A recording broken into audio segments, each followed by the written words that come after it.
Hello everyone, welcome to AWS Tutorials. In AWS Tutorials, you learn about AWS services.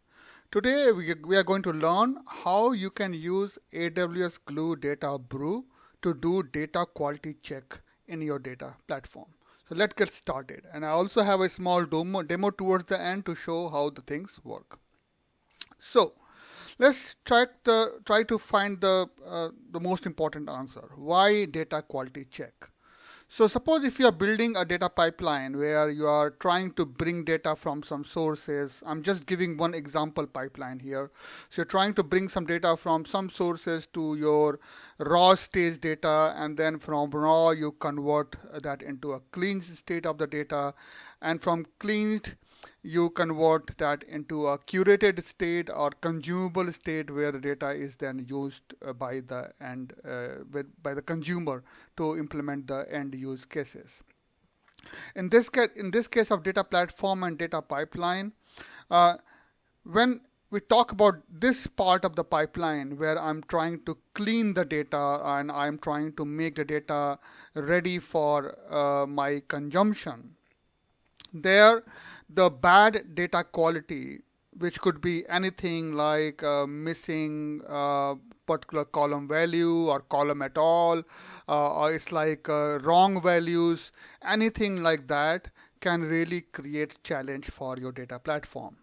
And the typical challenges you will see is that your jobs will fail, because when you write the job, actually most of time actually you build job considering certain data types and data values in mind, and if your data has bad quality, your job will fail to complete. The job will not able to finish the cleansing job, or your job will not able to finish the curation job and make data ready for end user consumption.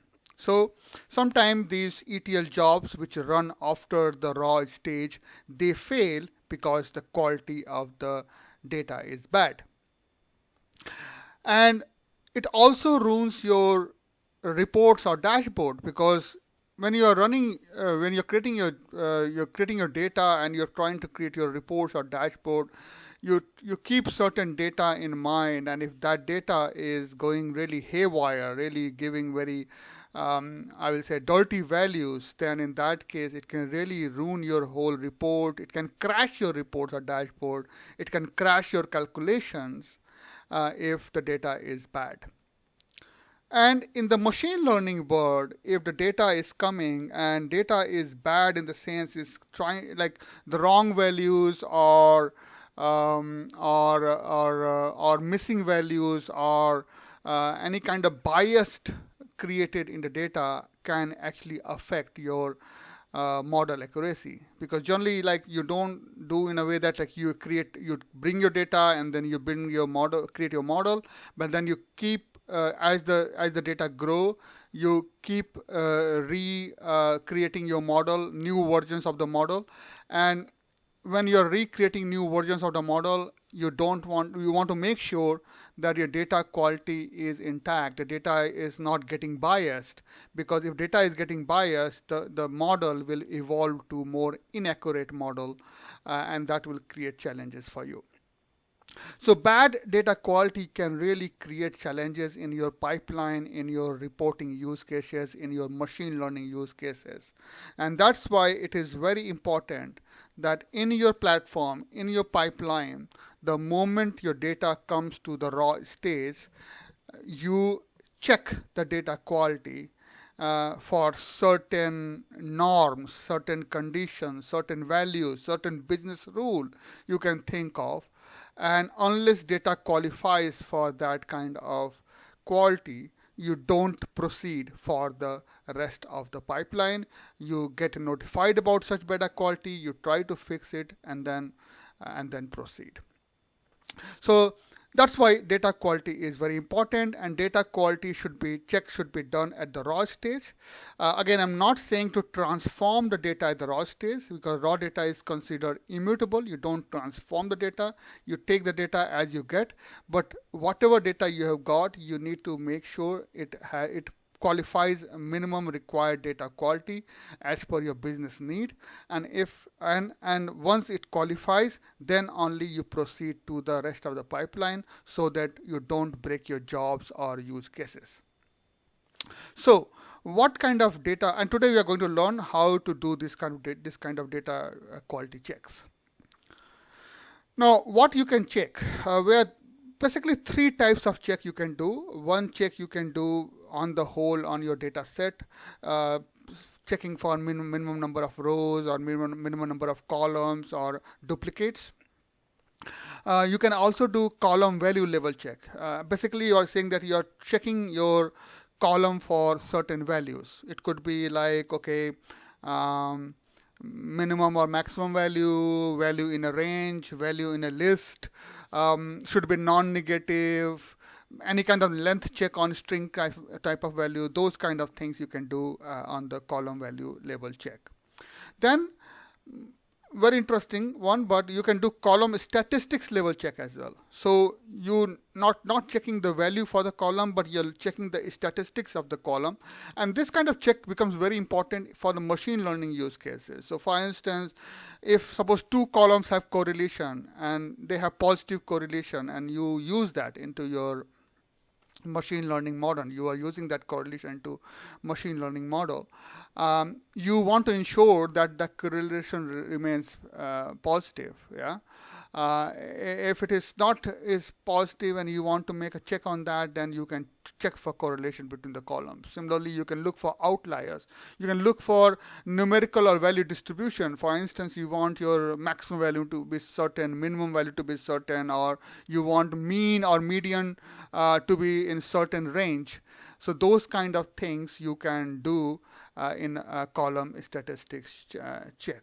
So basically three types of checks you can do into your data to ensure your data qualifies for minimum data, your data has a minimum data quality required in order to make your data platform work properly. Now, how do we check it? And there are again multiple options available, but I try to generally stick to the options which are very native within AWS actually. But there are multiple options available. And the first option is you can use some AWS partner solutions. There are many partner solutions on AWS which actually simply work on AWS data platform services, and they provide this defining and ensuring this kind of data quality check. You can use them. Now, I know many partner solutions, but I'm not naming them because I don't want to make this video support naming few and not naming the others. But yes, there are many partner solutions available. You can search about it on internet and you can find about it. Then there are certain libraries like from the AWS labs. There's a library called Python DQ available. Using this Python DQ, actually you can do this kind of data quality check at the code level.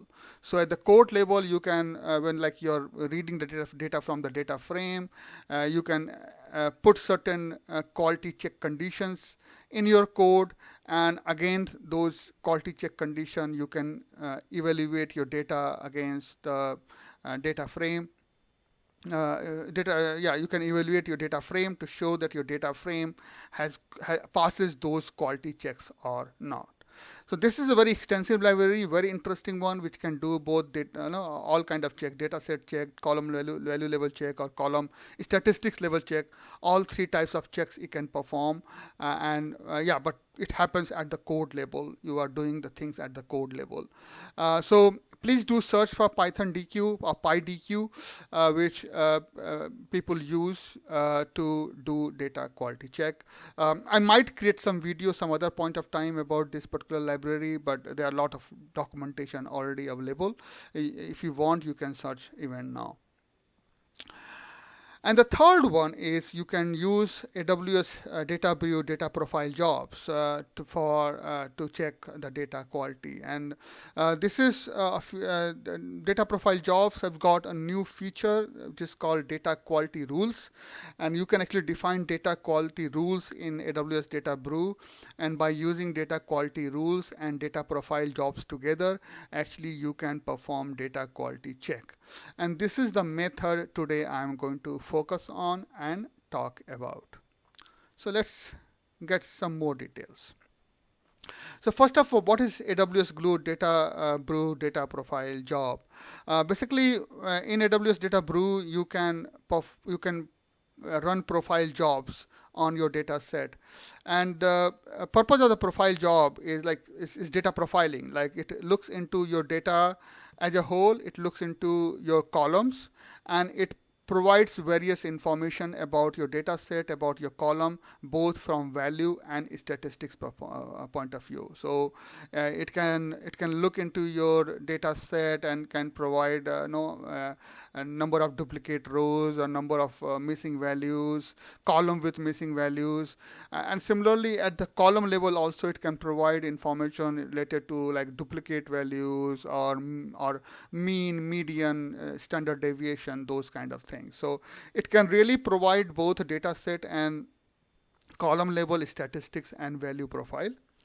And then actually you can use that information for two purposes, because once when you take your data, you first prepare your data before you can use it for reporting, dashboarding, machine learning, whatever your use case be.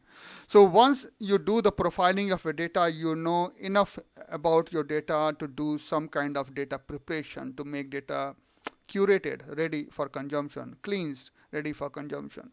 So it helps in data preparation because you come to know about data profile, and now accordingly you can decide what to do in terms of correcting the data or manipulating the data. In the second one, you can also define data quality checks and can assess your data set against data quality checks to ensure that your data is having minimum required data qualification before it can be used further in the pipeline and in the use cases. So how do you configure data quality rules or checks? It's pretty straightforward. So generally what you do, you create a brew data set. You can create brew data set from anywhere. Like, you can upload a file, you can browse to S3 bucket, you can point to a data set. You can also talk to a catalog. And generally, as you know me, I always talk about using Glue Data Catalog because you want your data to be discoverable and searchable, and for that, cataloging is important. So you can create your brew data set. In this case, I'm recommending to use Glue Catalog wherever possible. And then you do data profile, you run data profile. So you run data profile so that the schema of the data is generated, the data profile is created. And once you run data profile, then you can create data quality rules. And you actually associate these data quality rules with the data set and also with the profile, so that next time when you run the profile, it will also ensure your data quality. It will also evaluate your data quality rules.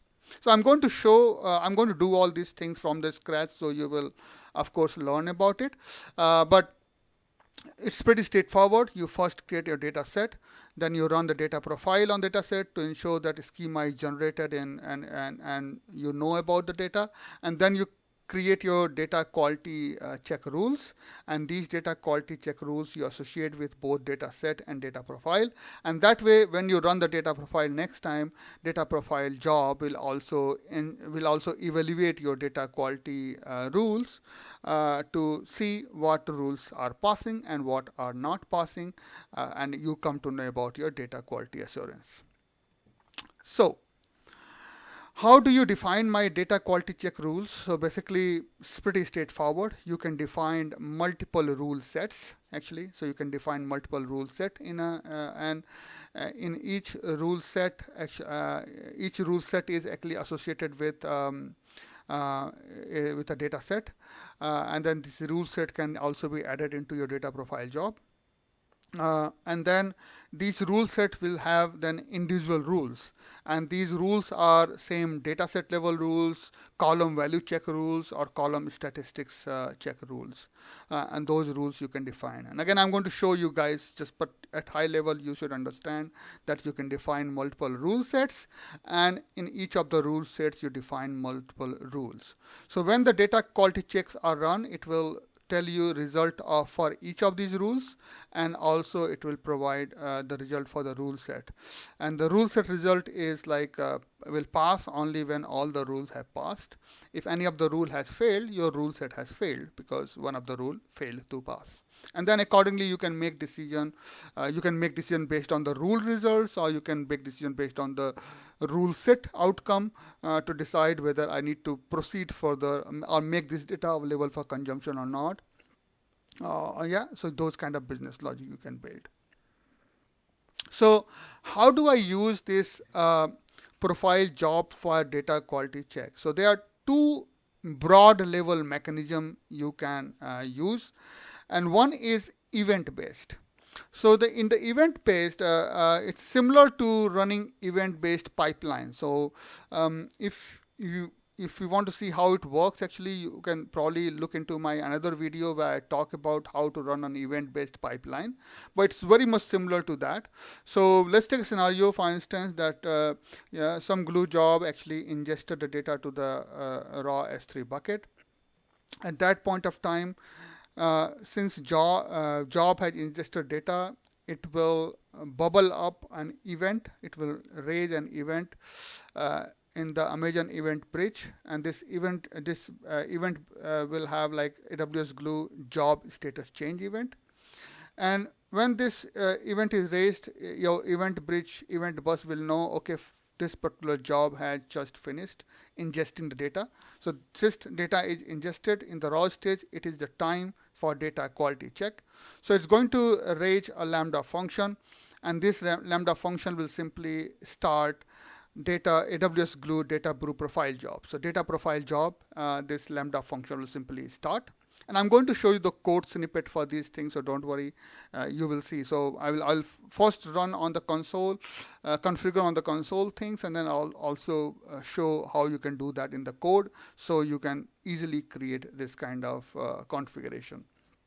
So yeah, so event bus triggered a Lambda function, and that Lambda function will simply start the Glue profile job. Now, when this Glue profile job finishes, it will write its results into S3 bucket. So when you configure a Glue profile job, it asks you where to write the output, and you can provide an S3 bucket location where it can write the output. And then it will, similar to the Glue job, it will also raise, once it finishes the Glue job and write the result to S3 bucket, it also raises an event to the event bus, and this event is AWS DataBrew event, DataBrew job status change. So now my event bus through this event knows that my data profile job has finished. So it is time to check the data quality check results. So it will invoke a Lambda function whose job is to check for the quality results, data quality results. So it will simply fetch this information from the S3 bucket, because your data quality check results are stored as a JSON document in this S3 bucket.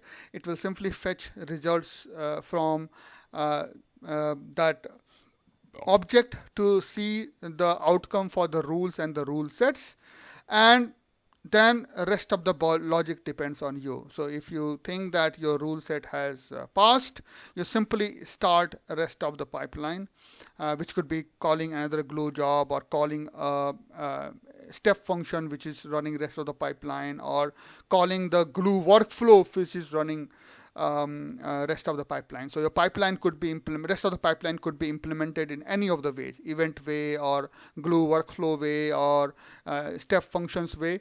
You can simply invoke that thing, and so the rest of the pipeline runs. And at this point of time, if you think that your rule set has not, if you evaluate that your rule set has not passed, then you can simply say, hey, okay, I'm simply going to notify someone who is responsible for it to tell that that particular ingestion has failed the data quality check, and I'm not running rest of the pipeline. So business logic depends on you, but yeah, this is how you can build this whole system using event-based mechanism. Now, Other way which you can do is more of a simply a workflow way, and this workflow you can define into Glue job as well. This workflow, sorry, I mean Glue workflow, or this workflow you can also define in a step function. Generally, if you ask me, I will use step function in this case because that provides me more flexibility to do different kinds of things.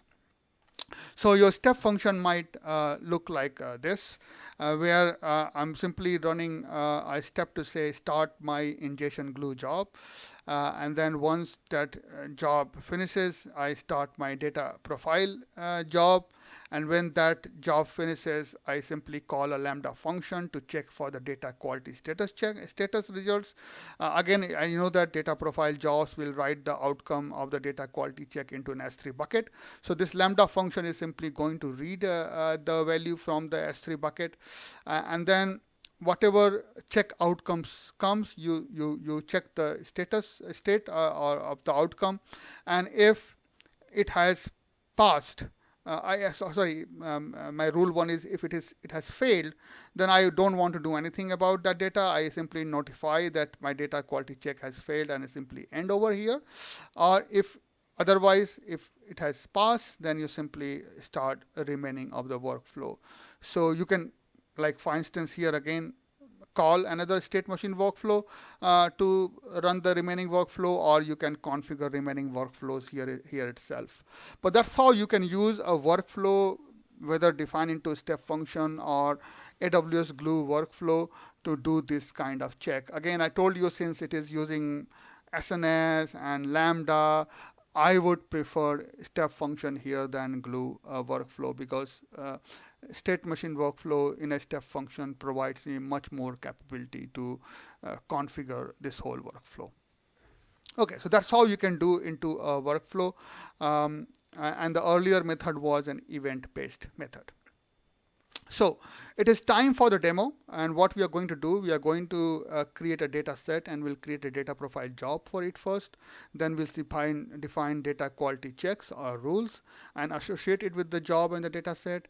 And then finally, I'm going to show you a couple of code snippets which will actually run this profile job, extract the profile output information, and also check for data quality. So some code snippet which then I'm like I told you a couple of methods earlier, those code snippets can help you build those methods.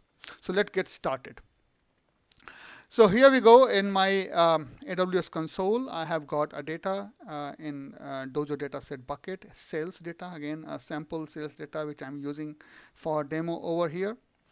And then here I have catalog that data. So as you know, I love cataloging, and it is very important for data platform for searchability and discoverability purpose. So I have cataloged my sales data into a sales table in my Dojo DB database. And now here I can define my configure my data brew. So first I will define my data set. Then I will create a profile job, and finally I will create my data quality rules. And then I'm going to use actually Amazon SageMaker. I have created a code over here which I'm going to use, run the code to fetch the results, so that you know how to build such things in how to implement such things into the code. So let's get started. So first I'm going to create a new data set. So let's create a new data set. I will call it, let me close this window on the right. I will call it sales data set. And then in this case, you can see I can read data from various sources, including AppFlow, which I'm going to talk very soon about. This very interesting one, AppFlow. But in this case, I want to use the catalog. So I use my S3 table catalog. I want to go to Dojo DB, and there I have got my sales table. I simply want to use that one to create my data set. So now I have got my data set created. I can click on that to see some of the details of the data, especially my it can show my columns and data types. Now I need to create a data profile job here because then I will define my data quality rules after that, because I need to know more about the data schema before I can define data quality rules.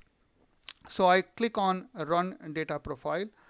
And then it will ask for the job name, so I will simply call it Jojo profile job, Dojo profile job. And then I come down over here and say I want to run on a full set, so I don't want to use sample. I want to check the entire data set. My data set is already selected, so not a problem. Now, what is my output location? So what I'm going to do here is that I'm going to use this location as the output location. Okay, so looks all good. Come down, I will not check any of the, I mean, you can do many things, like you can define your profile configuration, especially for setting, and then you can, profile configuration, and then especially define like some profile are high impact. So to be very honest, I have not used this configuration, so probably I will read about it more and then talk more about this part. You can define data quality rules. You can configure for job setting, especially deciding the compute for your job, and then you can also schedule your jobs. But I don't want to do any of such things. And then I will simply select one of the profile roles I have already created, so that my job has a permission on the required S3 bucket. And then I simply create and run the job. So I need to run profile job once before I can define my data quality rules, because it will generate a schema which data quality rules will use to ensure that to help create the data quality check rules. So I can go to my jobs over here, profile jobs, and we will wait till the job status changes to succeed. So let's see that it finished, and I can see the result. In fact, so if I go to my data set again and click on my data sets, I can see my data profile. So if I click on data profile overview, I can see all my data set level information about data set level information, and I can also go and check my column level statistics as well. So yeah, you have got your data profile created. Now I have to create data quality rules and associate with this data profile job, so that when the data profile job runs next time, or when I run it next time, it not only generates data profile, but it also checks the data quality rules to see if they are passing or not. So let's create a data quality rules. So for that, I will go to the left hand side menu, data quality. I could have done from there as well, but I want to create from here, and then I will associate, and let's call it Dojo quality rules. Come down, and which data set it will run on? It will run on your sales data set. So it opens up my preview, but it also gives some recommendation what you can set up. But anyway, so yeah, actually this is a very good one actually, which it provides some recommendation based on the data profile that what you can set up as a data quality rules. So of course you can check some of these recommendations and add that to rule set. But I don't want to do that. I want to create things from the scratch. So here I go. I've got my rule set, and then I have got my various rules. And one rule can have more than one checks as well. So and those checks could be like in the combination of and or. So you can really, in one rules, you can define multiple checks, and these checks can be configured to behave like and or. So let's create first rule, and I'm saying this is my column rule.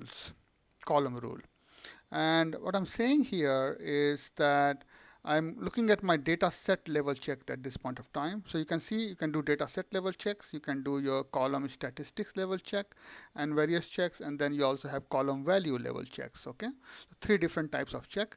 Here I'm saying I want to check for number of columns. I'm saying my number of columns in this case should be equal to 15. So it says that this rule will pass if the data set has 15 columns. Yeah, simple rule. Yeah. So So then I create another rule. So now I can add more checks over here, but I will create probably another rule in this case. So I create another rule, and in this case, I want to check for sales value. So I'll say sales value rule. And in this case, I'm saying I want to work on a selected column, and that column is actually sales. I want to check on sales. And here I want to say that my column value, numeric value select is greater than 0. So basically what it is saying here is that the rule will pass if sales has value greater than 0 for greater than or equal to 100% of the rows. That means for the full data set, in this case I'm saying 100% of rows, for the full data set, so you can change the percentage as well, that to what percentage of data should qualify to should meet this rule. So you can say, okay, as long as 80% or 90% of my rows meet this criteria, I'm happy with that. In this case, I want to go very stringent, 100%. So if this rule will pass if the sales has value greater than 0 for greater than or equal to 100% of the rows. Okay, so I check for my sales value. I want to add a few more. So for instance, I want to check for duplicate. So I want to say duplicate orders. Again, I want to check here for selected column, and that particular column is order number. Yeah, selected. And then and you can see here, you don't need to actually provide a column name. I mean, you can also use a regex kind of behavior to select your column name dynamically, right? So I'm seeing here is that look, I'm going for column statistics now. I'm saying I'm looking for duplicate values is equals 0. So it says that the rule will pass if order number has duplicate value count equal to 0. So duplicate value count for order number column should be 0, then only it will pass. That means the moment order number has got a duplicate, I'm going to fail the rule. Yeah, simple. And the last one I want to use is against, you can say sales average, average check.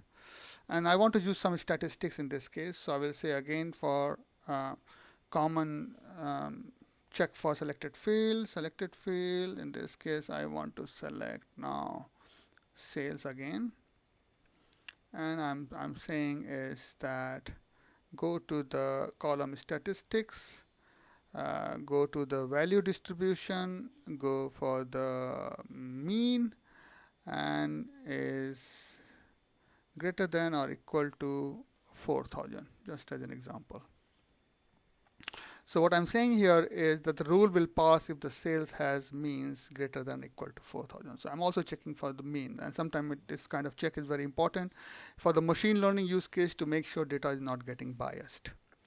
So far so good. So we have got the rules created. I simply say I want to apply these rules and rule set to the profile, and I create an apply rule set.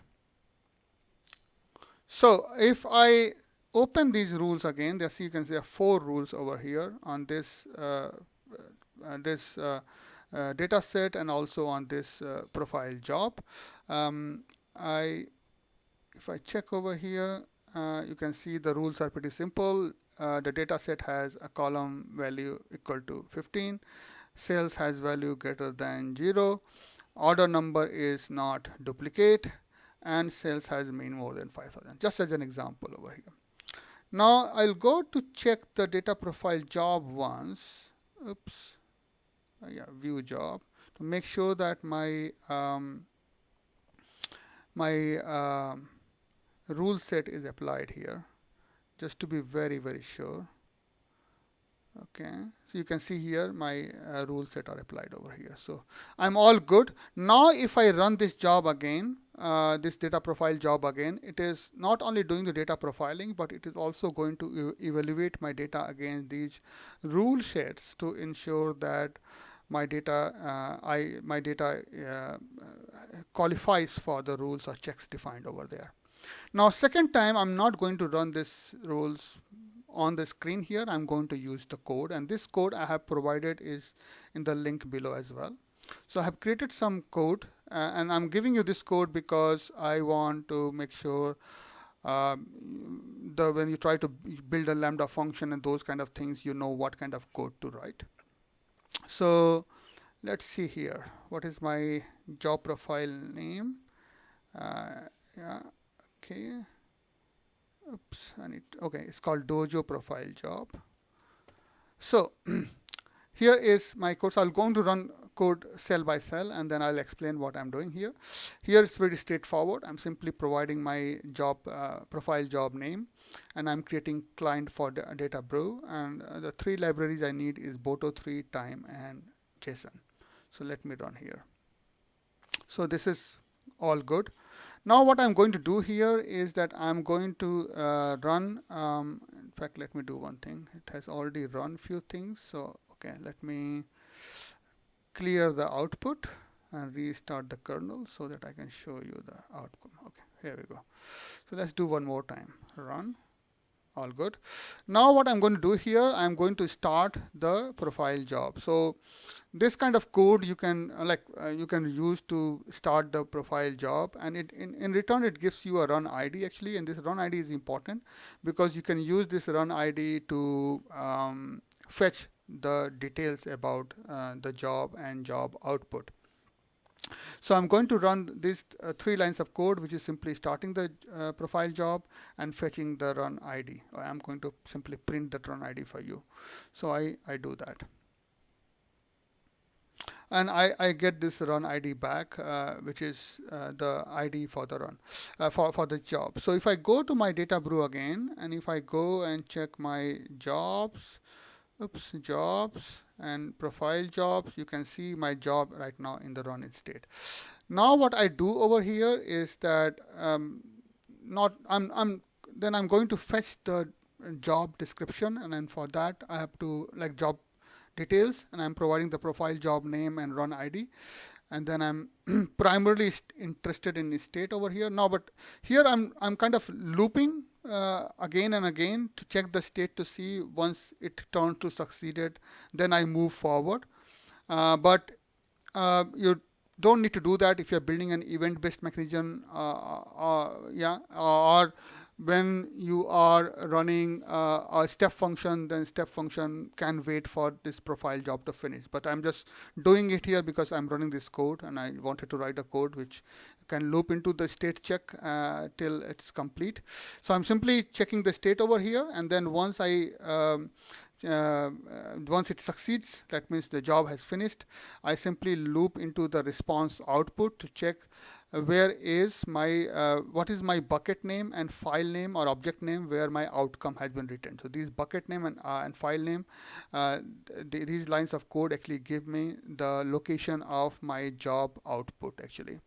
And the file is data quality file is created with the name DQ validation. So that is what I'm checking into my file output to decide that this is the outcome. This is the data quality check outcome I want to investigate. So let me run this code. And this code, okay, it has already finished. So I talked, and in that talk actually it's finished. So it did not go into that loop at all. And I can verify it here. If I refresh it here, you can see it has already succeeded. So it has got my bucket name and file name from my job description, and this is the file name, this is the bucket, this is the bucket name, and this is the file name. Now what I'm going to do is that I am going to read this. I'm going to load this JSON document into a JSON object as a JSON object, and then I'm going to loop through my rule set results and then my rule results to show the outcome of my rule. So now keep this in mind that here I'm simply listing the rule set results and rules result. But of course, when you're building your business logic, then you and generally this code you're writing to Lambda, then you will make your business decision here that if my rule set has failed, I don't want to proceed further, or if my rules or if out of those like 5 rules, these 3 rules have passed and this 2 has not passed, still I'm okay with that to proceed. So those kind of business logic depends on your use case, but you are actually fetching your rule set results and rule sets to decide that your to check the evaluation status for the data quality.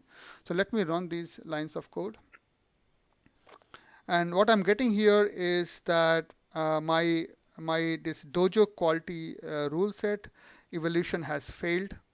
And if I look into detail, I find that my column rule has passed, my sales value rules has passed, but my duplicate orders has failed. So it looks like my order number is duplicate, and yes, there are duplicates, I know that. And my average sales check has also failed. That means it is not greater than equal to 4,000. So you can, that way you can like fetch your you can fetch your data quality evaluation output in your code to make a business decision whether to run the rest of the pipeline or not. This I can see in my console as well. So I can go and view the data profile. And this time if I go to my data quality rules, actually, you can see here it is showing that out of 4 rules, these 2 has passed and these 2 has not passed. And actually you can, does it provide more details? Looks like no. Okay, so yeah, but you can see that the rules has passed or not passed. So that was all for today, guys, to show how you can use data quality rules within AWS Glue DataBrew to check the quality of the data to decide whether you want to use the data into your pipeline or into your use cases or not. Hope you liked the video, and if you like, please click on the like button. Please subscribe to my channels. And I always look forward to your feedback and comments in my YouTube channels, whether these are for new content or for any questions about my video, or any kind of design discussion you want to have. Or if I have committed some mistake and you want to correct me, I value your feedback, and I look forward to your questions and comments in my YouTube channel comment section. So look forward to what you say. I promise to come back again in a week's time with another video. In the meantime, please stay safe and have a nice day. Bye-bye.